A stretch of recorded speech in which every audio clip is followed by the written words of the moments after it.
Welcome to Man Does Tech, where I solve the problems you didn't even know you had. You start by making sure the pad and keyboard are ready. Turn on Bluetooth on the pad and keep the quick settings open so you can monitor pairing.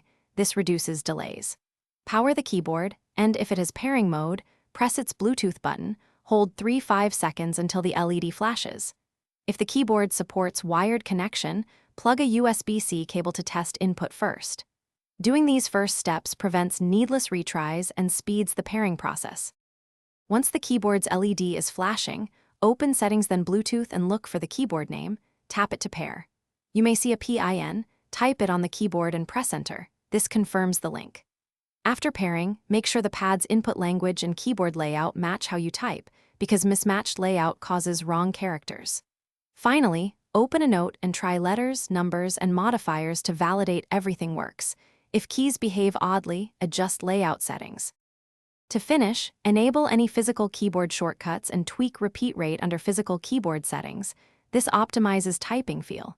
If you experience lag, dropouts, or missing keys, forget the keyboard in Bluetooth and repair. It often clears handshake errors. Make sure the pad's firmware is current and restart the pad if problems persist. These steps resolve most issues.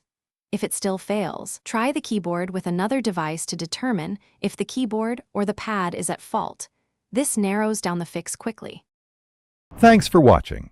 If you found this helpful, don't forget to like and subscribe.